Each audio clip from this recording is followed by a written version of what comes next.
He had judged thousands before, but this song stopped him cold, changing everything he thought he knew about love.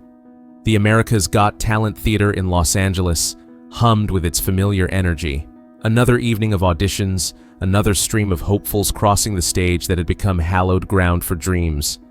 The judges sat in their usual positions, Simon Cowell's sharp silhouette cutting against the dramatic lighting, his arms crossed in that trademark pose that had intimidated contestants for over a decade. Tonight felt routine. The production crew moved with practiced efficiency, cameras positioned perfectly, audience warmed up and ready. Simon tapped his pen against the red buzzer, his expression unreadable as always. To his left, the other judges chatted casually between takes, but Simon remained focused, distant, his mind already calculating the commercial breaks and remaining acts. The stage was set for another standard audition. Lights adjusted, microphones tested, the familiar ritual of television magic about to unfold.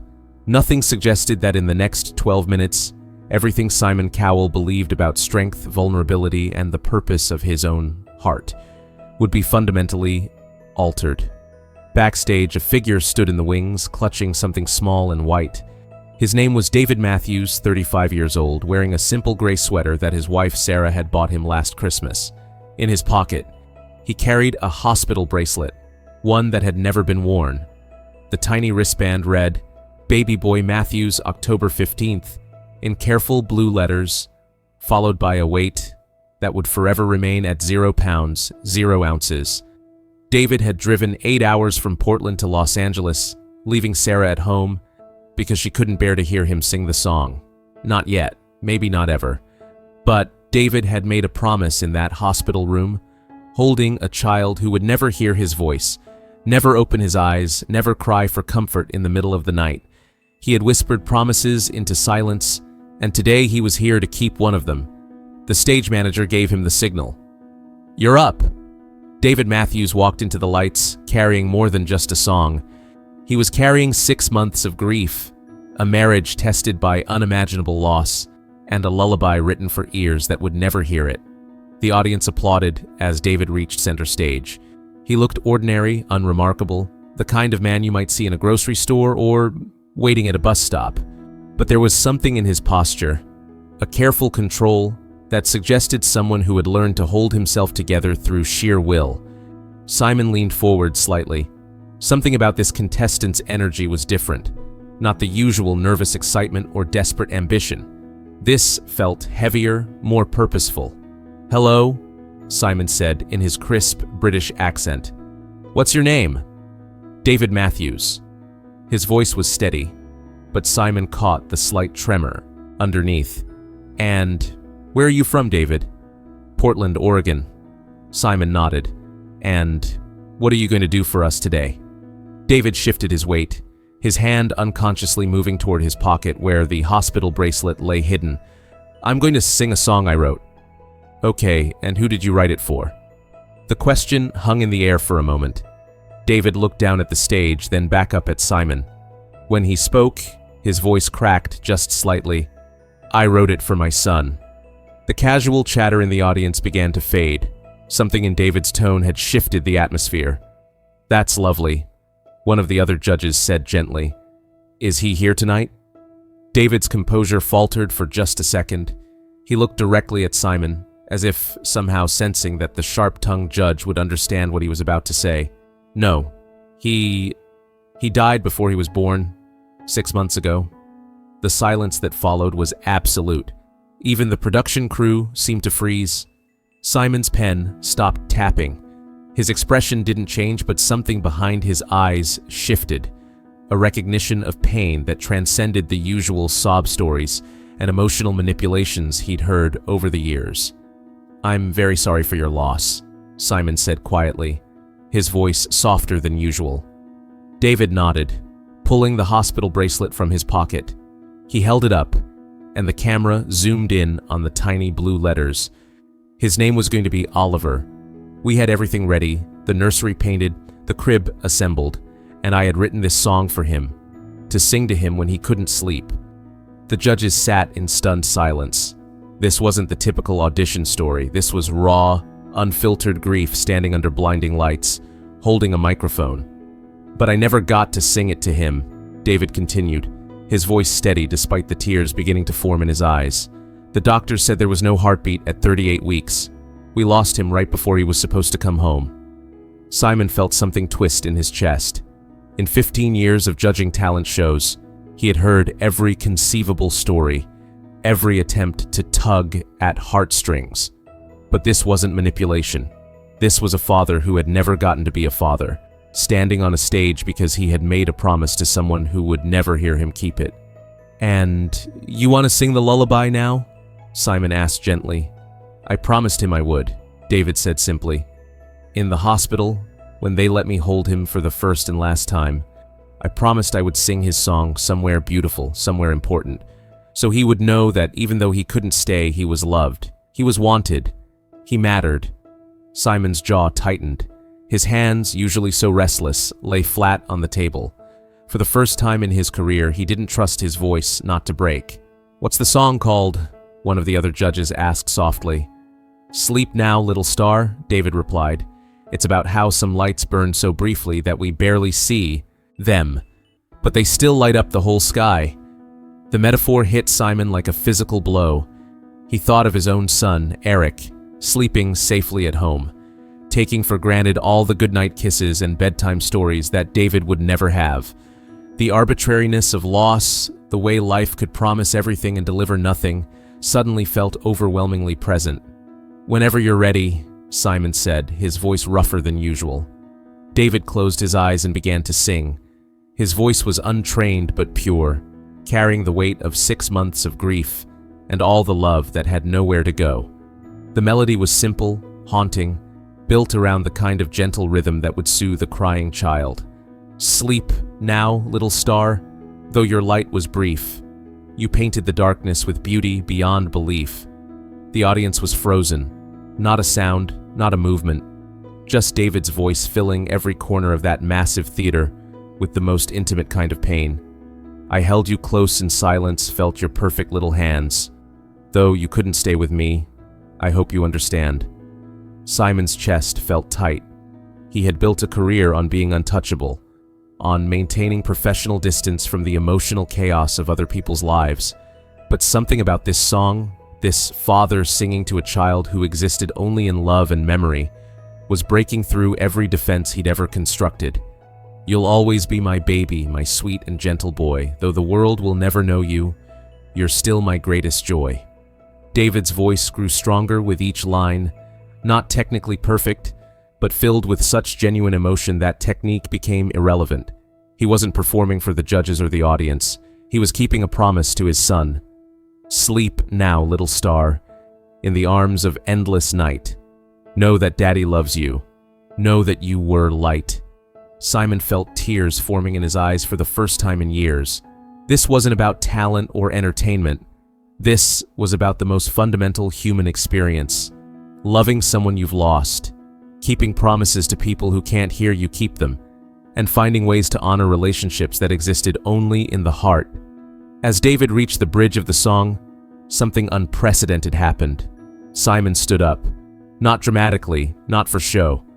He simply pushed his chair back and stood, unable to remain seated while witnessing something so sacred. The other judges looked at him in confusion. The audience murmured.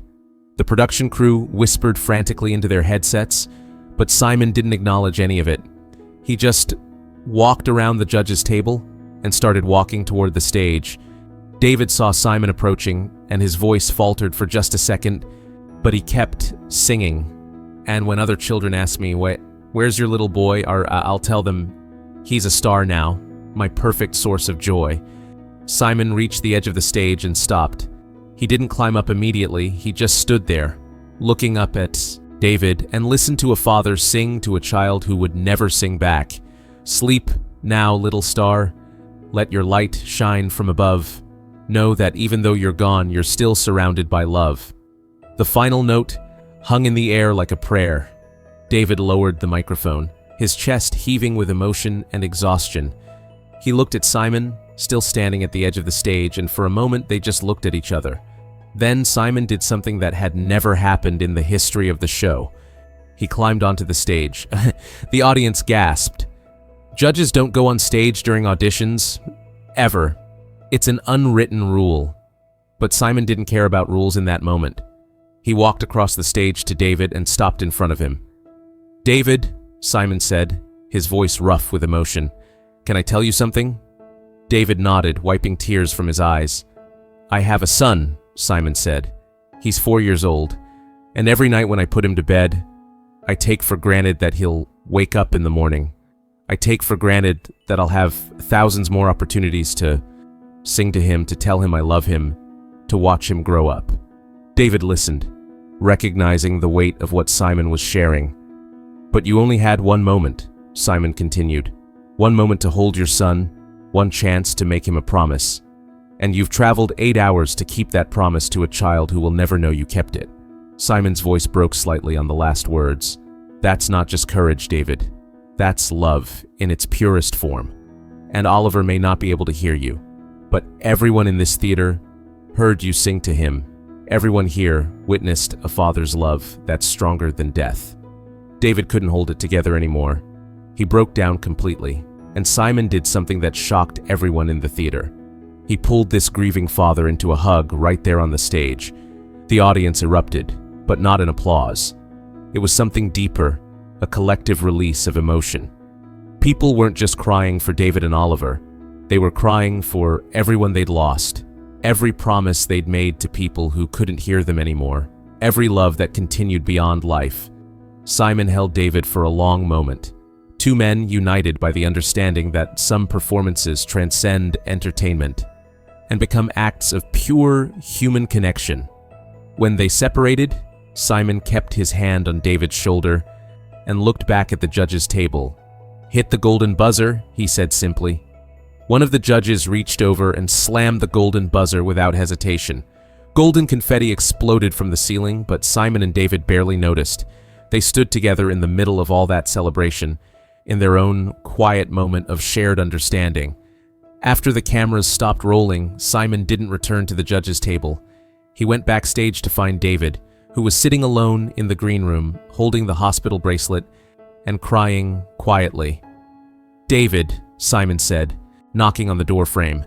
"May I come in?" David looked up, surprised to see the judge who had just given him the golden buzzer. "Of course." Simon entered and sat down across from him. "I wanted to tell you something that I think Oliver would want you to know."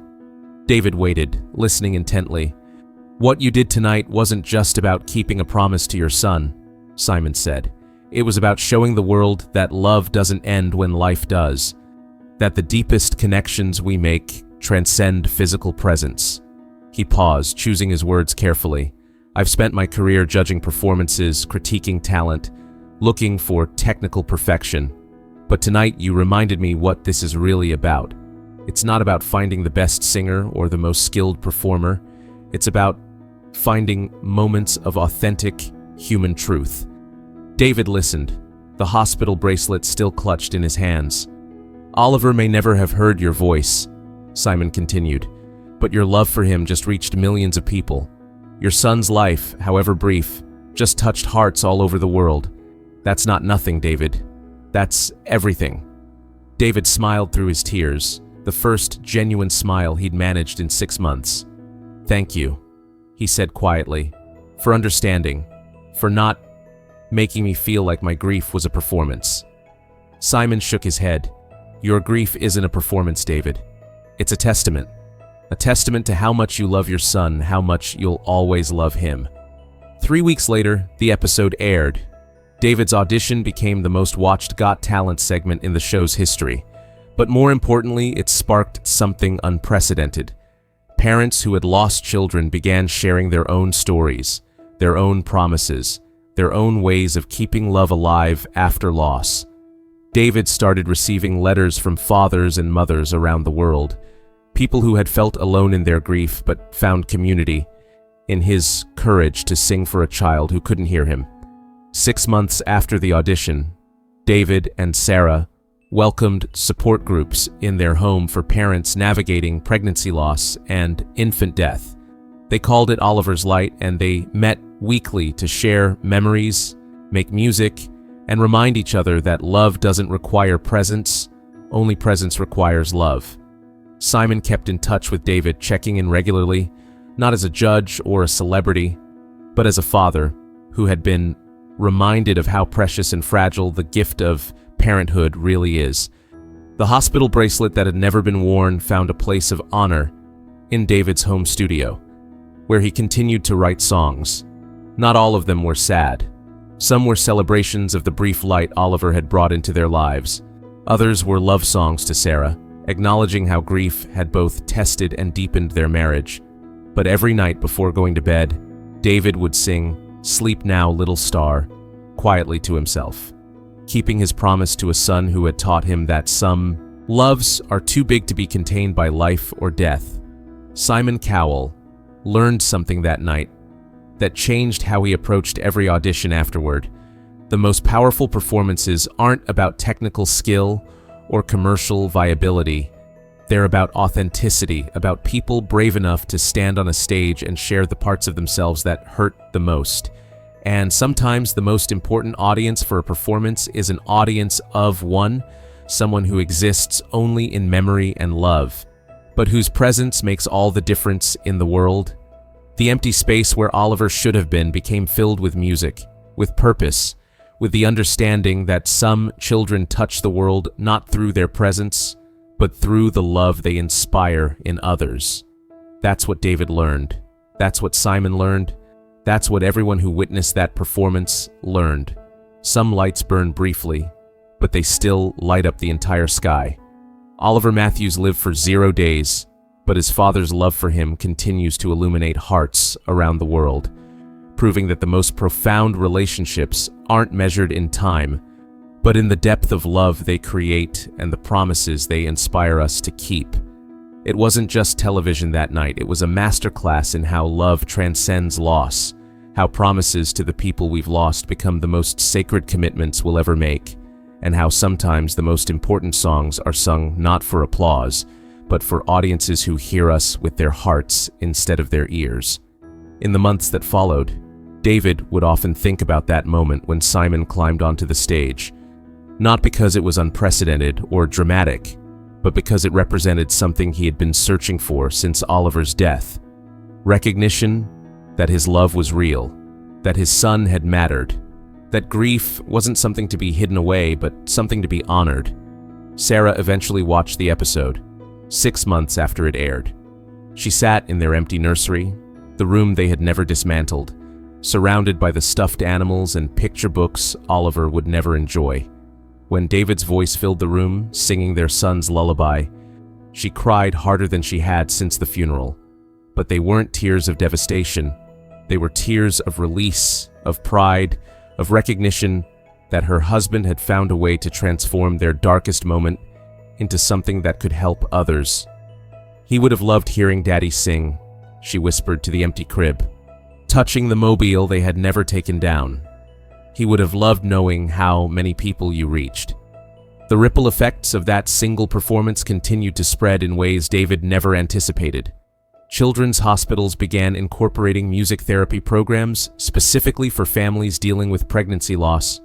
Grief counselors started recommending creative expression as a pathway through bereavement. Support groups formed around the idea that love doesn't end with death. It just finds new ways to express itself.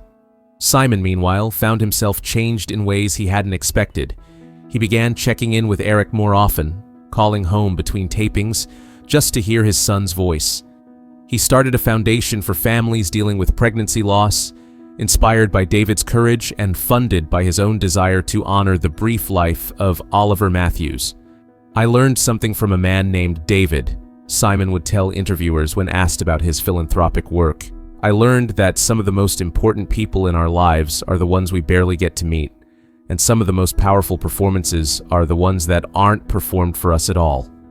The hospital bracelet that David carried became something of a talisman for other grieving parents.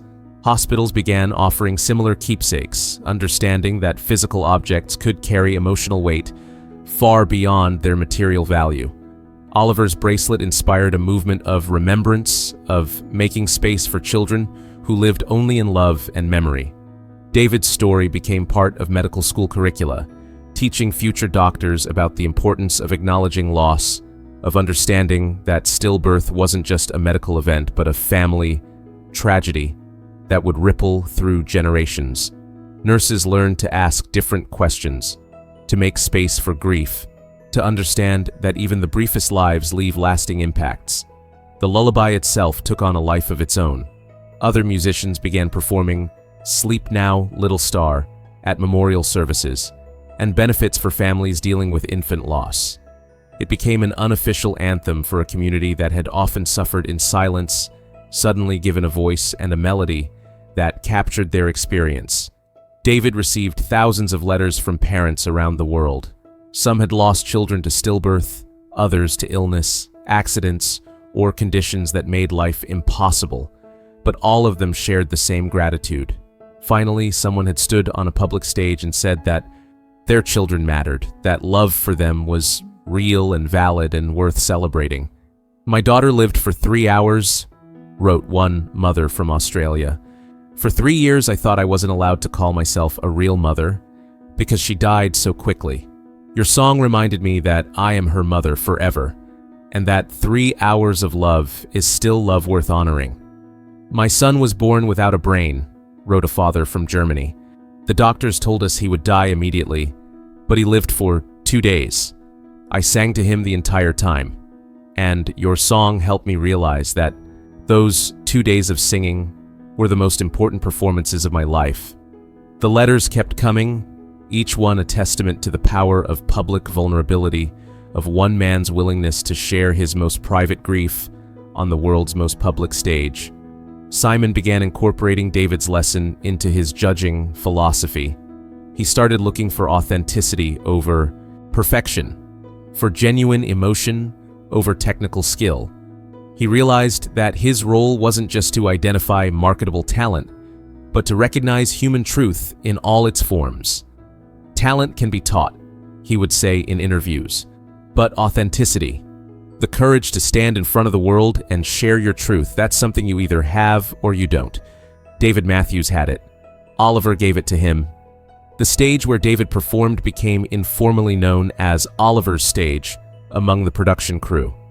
They began opening each day of auditions with a moment of silence, not for religious reasons, but as acknowledgement that some performances transcend entertainment and become acts of love, memory, and connection.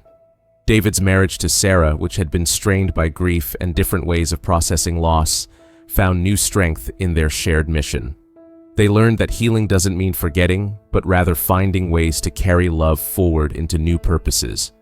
Oliver's Light, their support organization, became their way of parenting the child they couldn't raise, of nurturing other families through their own experience. "We couldn't teach Oliver how to walk or talk or read," Sarah would tell new support group members. "But through his brief life, we learned how to help other families walk through grief, talk about their children, and read the signs that love continues even after life ends." The wooden crib in their nursery eventually became Oliver's Light's library, filled with books about grief, healing, and the many ways families can honor children they've lost. The changing table became a memory station where parents could create keepsakes and write letters to their children. The rocking chair where Sarah had planned to nurse Oliver became the place where she held other mothers as they cried for their own lost babies. Simon's own relationship with fatherhood deepened through his connection with David's story. He began writing letters to Eric, documents his son could read someday, about how much he was loved, how grateful Simon was for every ordinary day they shared together. He realized that David's grief had taught him to treasure the routine moments he had previously taken for granted. "Every bedtime story I read to Eric now, I think about David," Simon confided to a close friend. "Every goodnight kiss, every morning hug, every moment of ordinary parenting that David will never have. It's made me more present, more grateful, more aware of how precious these everyday moments really are." The golden buzzer moment that had seemed so spontaneous was later revealed to have been equally impactful for Simon.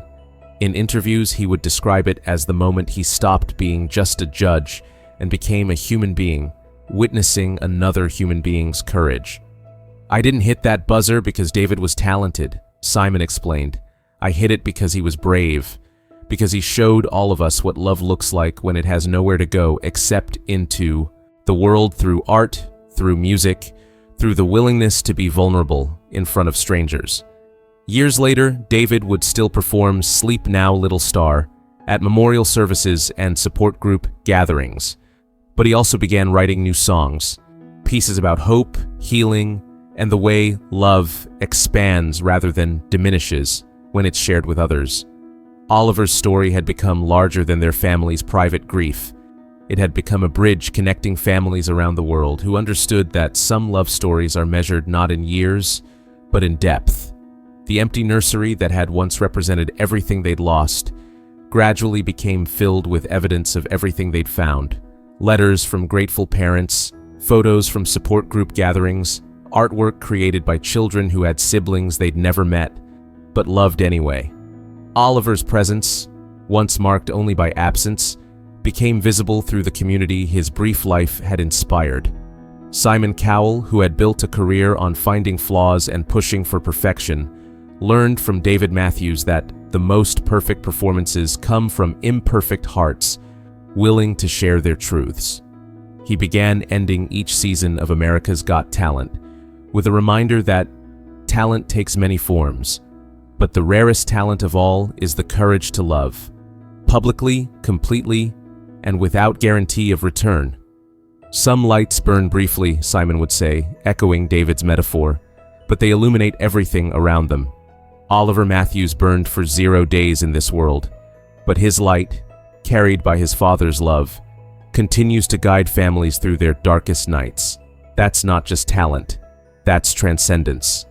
The hospital bracelet, the empty crib, the unsung lullabies, the dreams that were never realized. All of it had been transformed from symbols of loss into evidence of love's persistence. David's willingness to grieve publicly had given permission to thousands of other parents to love openly, to speak their children's names, to insist that brief lives still matter. And in a television studio in Los Angeles, where entertainment usually meant distraction from real life, one father's lullaby had reminded everyone watching that the most important performances aren't about escaping reality. They're about diving deeper into it, finding beauty in brokenness, and discovering that love, once given, never truly ends. It just finds new stages, new audiences, new ways to sing children home.